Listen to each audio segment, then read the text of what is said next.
When we're on. You know how I hate this bit. Well, good evening. Welcome to Facebook Live. I'm Mark from the World Community Church in Eastbourne, and somebody just adjusting her seat there is Julie. If you've joined us before, you know these times are relaxed. I have my tea in my hand, and we're going to talk. Now, normally there would be three of us, but we've had a little think, and we thought, do you know what?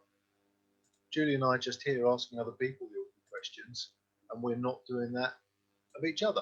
So tonight, Julie is going to answer the questions and chat to us, get to know her a little bit, and we'll be doing the same with me. I don't know when, in a few weeks' time, probably. Yeah. We look forward to that. As is tradition, I think we shall. I will say a prayer. We will have a short time of worship, and then we'll start chatting. Heavenly Father, we thank you for the opportunity to meet together. I pray a blessing on those that are watching this broadcast and the recording on YouTube. That your Holy Spirit touch people's hearts, I pray. In Jesus' name. Amen. Shall we worship?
Listen to that again. Actually, that was just Lovely, a isn't it? lovely version. Yeah. Oh, so, hello, Julie. Hello. I can see from the name at the bottom of the screen that you are Julie S. But as with everybody that we've chatted to on Facebook Live over the last few months, I'd I'd love just to know a little bit more about you and maybe how you got to know Jesus in the first place. Cool. Okay. Yeah, it feels weird to be doing this now, sort of this length of time into our journey together, doesn't it? But yeah, so I'm Julie Smith. I'm married to Dave. We've been married for 26 years this June. We have 2 boys who are very nearly 14 and 11. Yeah, so I was born and brought up in a Christian family. My family have always been at church. That's sort of just a part of my life. The majority of my childhood was in a Pentecostal church, a very lively international Pentecostal church. So I was sort of born and brought up on African drums in church and really a vibrant expression of worship. So that's certainly where I feel comfortable because that was my upbringing. And we were connected, our church was connected with an International Bible Institute. So our summer camps were these massive, great big affairs. And when I was 8, I made a very, very conscious decision to personally say to Jesus, I want you in my life. That was I can remember it so distinctly. It was like, I can't do this on the back of what mum and dad say. And so I was filled with the Holy Spirit when I was 8. And that's really been my experience since then. Jesus has always been a part of my life. But as I was making my notes for this, I was thinking, but having been a Christian like all my life, made my decision at 8, it doesn't mean you're not stupid. And it doesn't mean you don't make stupid decisions. It doesn't mean that you don't face like the normal challenges and issues and problems of life. I haven't been immune to any of the rubbish that life has thrown my way. But I guess I've gone through it with Jesus. I've just always known that he was a safe place that I could run to. It doesn't mean I haven't questioned it. It doesn't mean that I haven't sort of wrestled with it at times. And as I say, it hasn't been an immunity to stuff, but it's been an adventure with him all the way through. Wow. Yeah. 8 years old. I mean, yeah. There are some people that might think, is that too young to actually be making that sort of decision? Yeah. And I can say, I didn't get baptized until I was 14. My parents were very wise and the church leaders were very wise about wanting to make sure that this was something that was ingrained in my life, that wasn't just an 8-year-old whim. But I can just say it was a very conscious decision. It was something that I wanted to do. And I've got an older brother and sister, and my brother hasn't carried on in the church. It's something that he has said, actually, that's not for me. Exactly the same upbringing, exactly the same experiences. We were exposed to the same stuff. So it's not just, oh, well, this is the way it is. There was a very conscious part of me that said, no, this is what I want. So at 8, it became a personal faith rather than just what your family did. Yeah, definitely. So the question we've been asking everybody, what does a life centered around Jesus look like to you? Okay, so actually, as I answer that, I'm going to tell you a little bit more about my life as well, because I think it begins to paint a picture. So nearly all of my childhood, so certainly from the time that I was 5 years old when I started dancing, I was going to be a dancer. That was my life mapped out. I was going to go on the stage. We didn't know what I was going to do. I had auditions for the Royal Ballet School, and which I didn't get in. That was when I was 11, and they were like, "Oh, let's just see how your body shape changes." It's amazing how they know these things when you're 11. But I had gone through the whole of school. That was what I was going to do. I had gone on to do my A-levels, and I had a place at stage school for when I finished my A-levels, and that was my life mapped out. That was what I was going to do. Something on the stage, probably musical theatre. That was my life. And I was 1 year into my A-levels and began to have continuing problems with my hips. And I was 17, and after various tests and examinations, went up to London and was told in no uncertain terms that I had to stop dancing there and then, otherwise I'd be having a hip replacement in about 7 to 10 years' time, and I had to stop. Everything just pulled out. Everything stopped. Everything pulled out from underneath me. I was 17. I had no backup plan because I didn't want to do anything else. Wasn't particularly academic, so I didn't really have anything to fall back on. So yeah, that completely pulled the rug out of my feet and from under my feet. And as a result of that, about a year or so later, I suffered with horrendous anxiety and panic attacks. Really affected the way that I managed everyday life. And it was a very wise aunt of mine who said, actually, what you're going through is grief, because my dancing had been before everything.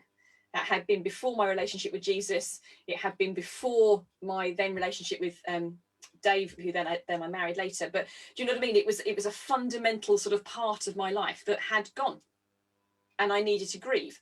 But obviously at 17, 18, that's not necessarily the way that you approach these things. I was just really angry that I couldn't do the thing I wanted.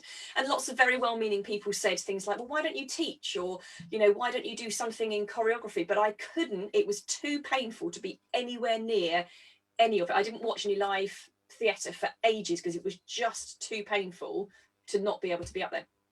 So that was sort of one experience. Then Dave and I got married, and 2 years later, as every good couple does, you start trying for a family, because that's what you do after you've been married for 2 years. Except for us, that isn't what happened after 2 years. And 11 years later, we finally had Elijah. And that was through, you know, IVF and miscarriages and all sorts of things along the way. But 11 years of just assuming, as people do, that you're going to have babies, because that's what happens. You get married, you have babies. It's like 2 and 2 makes 4. That's surely what's going to happen. And so 11 years of that sort of infertility journey, and it's like, oh, okay. I didn't think that was an extraordinary thing to expect to happen in life, but clearly that wasn't what was going to happen. So Elijah was conceived through IVF, and then we went, oh, that's obviously how we have babies. That's fine. So let's do that again. And that didn't work. And we went, oh, okay, then that's not going to happen then. So then we went through the adoption route, and our youngest son is adopted. And so I had, you know, I'm going to just be a dancer. That's my plan. And that didn't happen. Well, I'm just going to get married and have babies. Well, that didn't happen. And then when I'm a mum, I'm going to love it and I'm going to be really great at it. That hasn't really happened either in my experience, if I'm being totally honest with you. So hang on. You are great at it. But I think, okay, yeah, no, I'm not a terrible mum. Let me put it out there. I'm not a terrible mum. But I have not found it an easy journey. And I think there's the assumption that even after all of this sort of difficulty in becoming a mum, once I was a mum, it would then be the most fulfilling role of my life, and everything else would pale into insignificance. And I have not found that to be my experience. So, but one thing I have learned, and this is where it comes back to Jesus being the center, is that why is really not a healthy question. It's very natural, but it's not healthy, because the answer to why would blow my finite little mind. So did you start down that road asking that question? Oh yes, lots and lots of times. Why? Not just the why me, but why now? Or, you know, what have I done? Or all those sort of very normal questions that we ask. But actually, I had to make a decision to trust that God knows and that he sees me. And that means that I leave the why to him and I try and manage the what instead. So, okay, I don't understand why, but what do I need to do? What is my response going to be to this? What is my reaction? What am I going to do as a result of this thing that I have no control over? Because none of these things I could control. There were none of them that I could, and we've done lots of things to try, but none of them that ultimately I could change. Yeah. And one of my grounding verses, if we're thinking about Jesus at the center, is a verse in Hebrews 6 verse 19 that says, this hope we have is the anchor of our souls. And that hope for me is Jesus. He knows what he's doing. He loves me. He is kind, and he's always in a good mood. So I don't need to fear him. He is my place to run to, not my place to run away from. Yes. And I think actually that's what's characterized my journey of learning how to have Jesus at the center, is actually, if I know he's good and I know he loves me and I know that he's in a good mood, then there is no reason for me not to run to him when things are rubbish. So that's been my attempt, what I try to do is run to him rather than away from him, because if he's safe, then it's okay for me to go to him. And that doesn't mean that I have this sort of clinical sterile relationship with him. In fact, probably as I've got older, it's got more real and more messy, and as I realize that I actually understand less and less. I think there can be a cockiness, can't there, when we're younger, and actually as I get older and past mid-40s now, I go, actually I know nothing. I know nothing. And I rant at him and I tell him what I think and I give him my opinions on these plans that I don't think are very good. But because he's a safe place and because I know he loves me and he's the king of the world, actually I can be that real messy bleh with him and then go, but Lord, I leave this to you. You can sort this out way better than I can. And that has been a conscious decision really for me to leave that with him.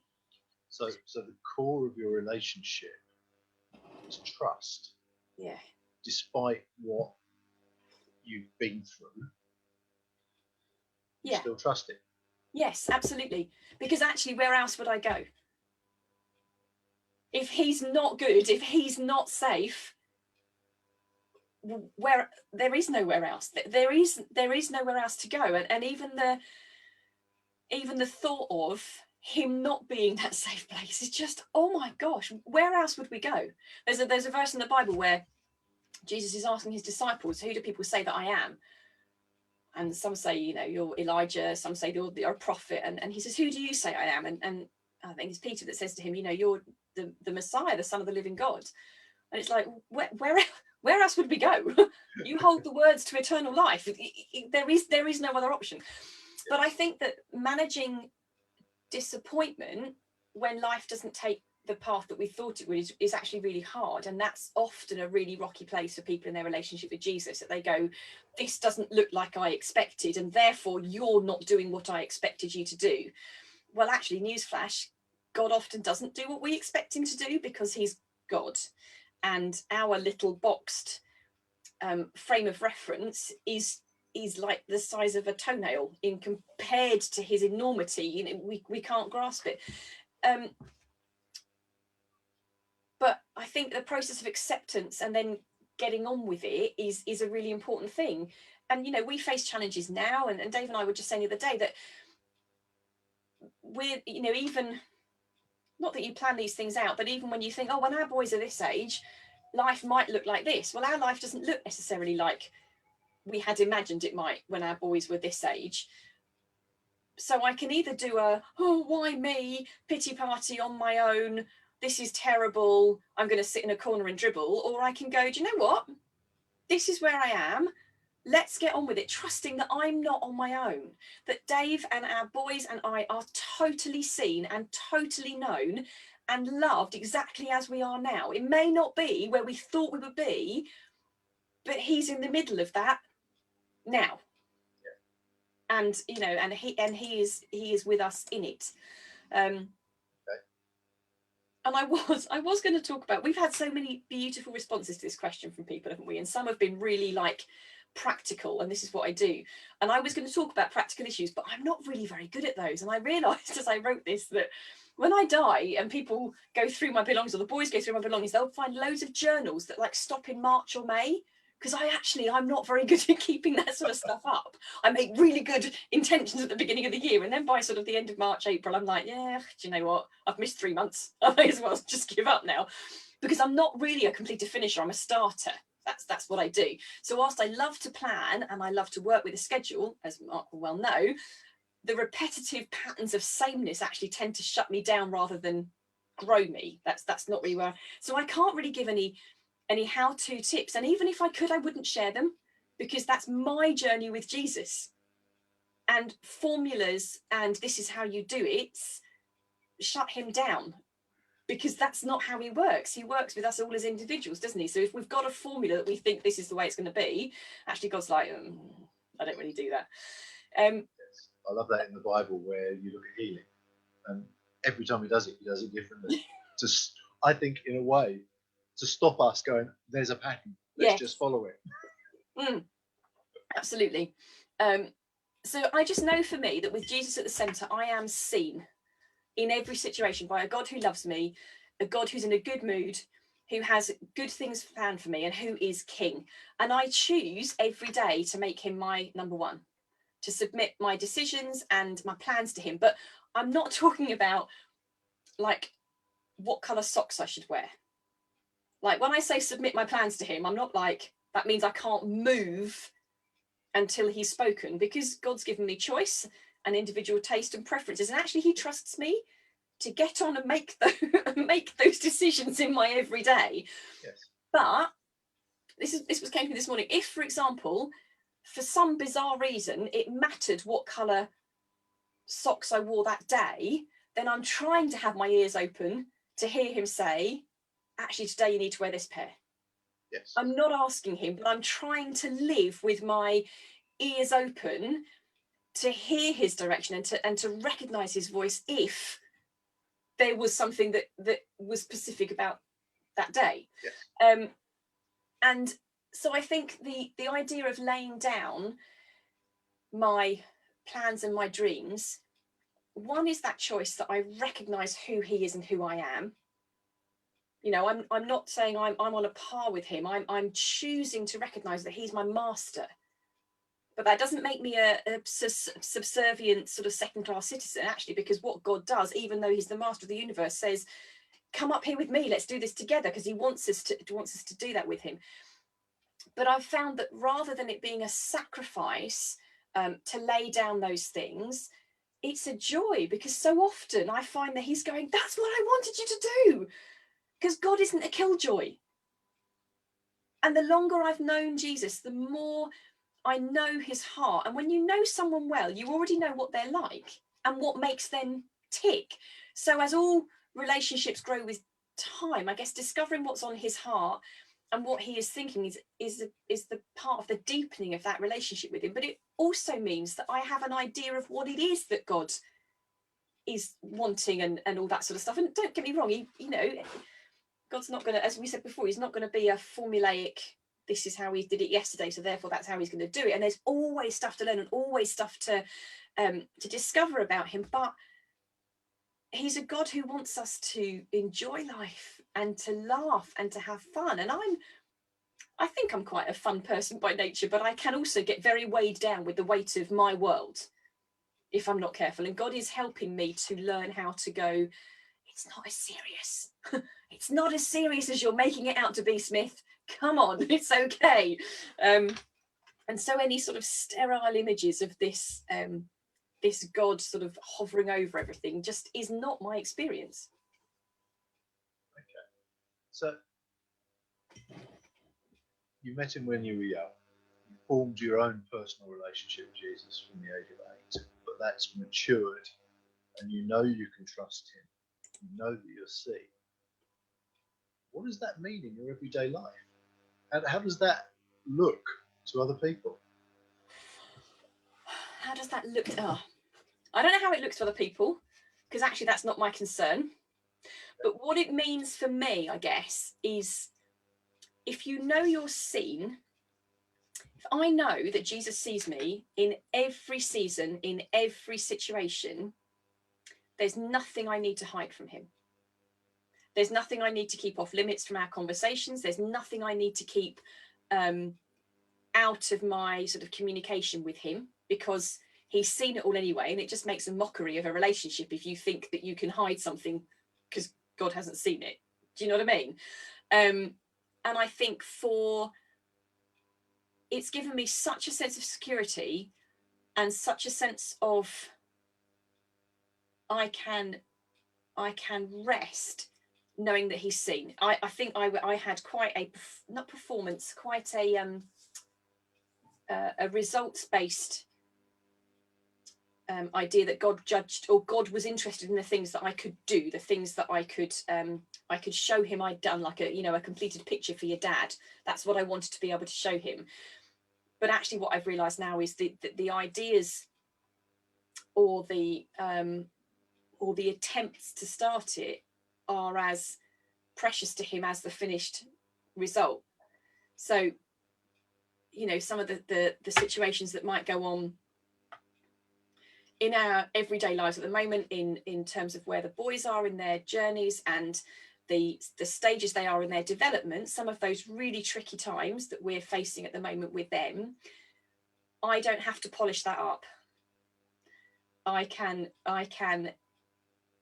come back from a morning where one of my sons has refused to go to school and we've battled to get them into school, and I come back home at like 10:30 in the morning, having finally managed to get him into the school building, in absolute floods of tears, and I can be that with God. I don't have to then go, oh, I need to pray now, because the whole of that is prayer. The whole of that is him being involved in all of that. I haven't got to go and tell him about it, because he was involved in it right from the bits where I messed up, and the bits where I didn't do the therapeutic parenting right, and the bits where I didn't get it okay.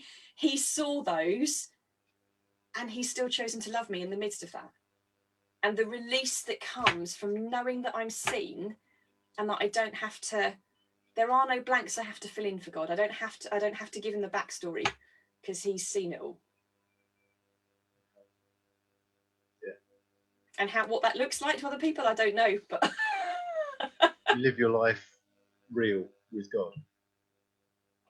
I try to. Yeah. You're a busy person as well, aren't you? Does your busyness come out your faith, or is that just how you've been put together? Oh, I think that's just how I'm made. Probably a little bit of ADHD, I would imagine, in there. As you know, we often have 3 conversations that I never finish any of them, because I've gone on to something else that occurred in my mind. Yeah, and I actually, part of my journey, and this would have been part of my journey with Jesus, is I didn't enjoy spending time on my own probably until I was in my mid-30s. I couldn't understand why anybody would want to be on their own. And I think that's probably a natural process of when you have kids that never leave you on your own. Actually, then you love company. You love not having anybody around you at all, because the chance to go to the toilet in peace is the most wonderful thing in the world. But it took me a while to actually go, I'm okay, actually, and I can be on my own in my own company, and that took me a really, really long time. So a lot of my sort of early married life, my 20s and my up to my mid-30s, probably I couldn't bear the thought of being on my own. I didn't like it at all. But I think the more I've